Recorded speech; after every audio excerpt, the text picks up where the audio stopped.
Hello everyone, welcome back.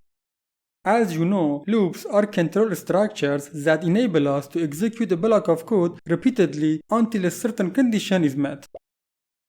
But what if we need to repeat actions within actions? This is where nested loops come into play. Nested loops, as the name suggests, are loops that are placed inside other loops.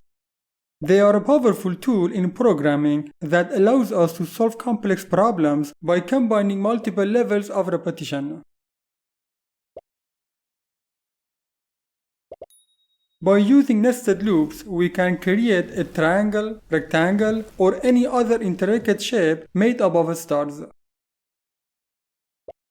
For example, here, we have an outer loop that controls the number of rows in our pattern. Inside that loop, we have an inner loop that determines how many stars are printed in each row. The outer loop runs 5 times, representing the number of rows in the triangle. We initialize I as 1 and execute the loop as long as I is less than or equal to 5. After each iteration, we increment I by 1 using I++. The inner loop runs I times in each iteration of the outer loop. The I variable represents the current row number, and j gives us the number of stars to be printed in that row. For example, during the first iteration, when I is equal to 1, the code inside the inner loop executes once. Similarly, when I is 2, the code executes twice, and so on. As you can see, inside the inner loop, we use the write method to print a star for each iteration. And as you know, the write method writes the character in the terminal without moving to the next line. After the inner loop completes for each row, we use the writeLine method to move to the next line and start a new row.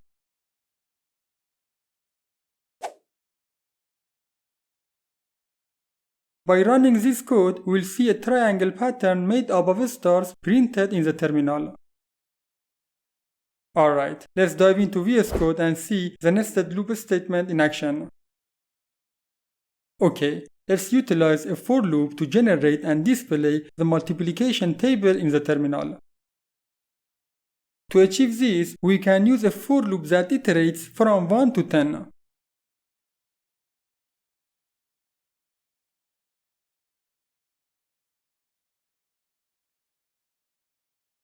Inside the loop, we initialize a loop control variable I to 1 and specify the condition for the loop to continue as long as I is less than or equal to 10.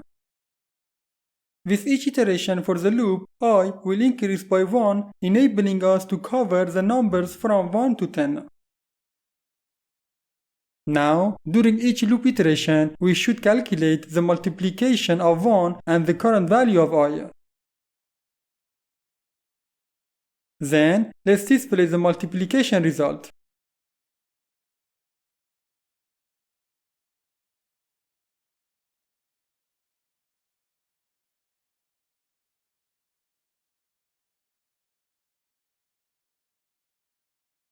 Okay, run the application. As you can see, we get the expected result. Here, we have calculated the products by multiplying the constant number 1 with the numbers 1 to 10. Therefore, to get the products for other numbers between 1 and 10, we need to repeat these code lines for each respective number. For example, to calculate the products of 2 with numbers 1 to 10, we need to repeat these statements while replacing the constant 1 with 2.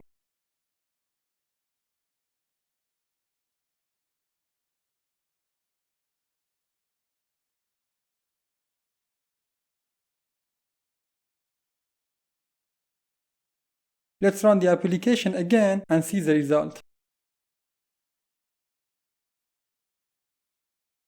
As you can see, we get the expected result.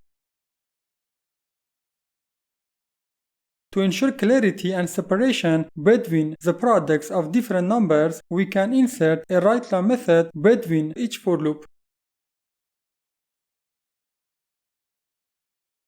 Now let's repeat these statements for number 3 and execute the application again.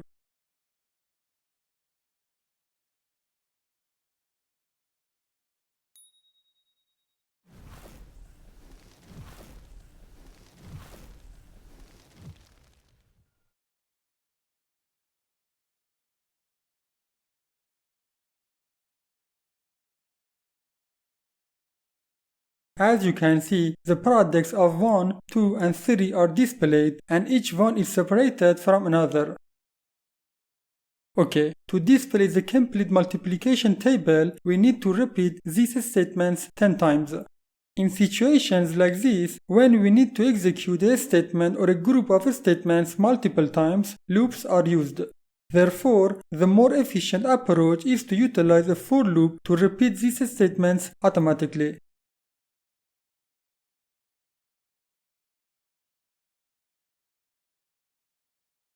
To start, let's create an empty for loop. Next, move the first group of repeated statements inside the for block. To achieve our goal, we'll repeat these statements for numbers from 1 to 10.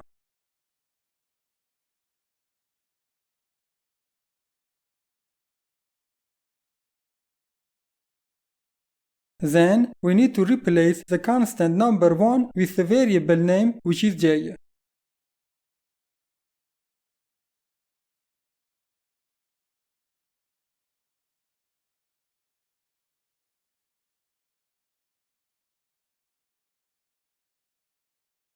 To ensure clarity and separation, we can insert a write-line method after each for loop.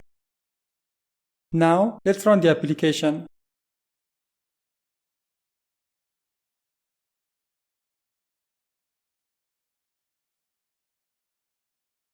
As you can see, we have successfully displayed the multiplication table in the terminal using a nested for loop.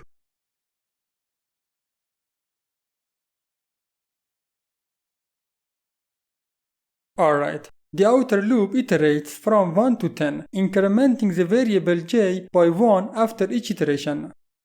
This code block is executed for each iteration of the outer loop.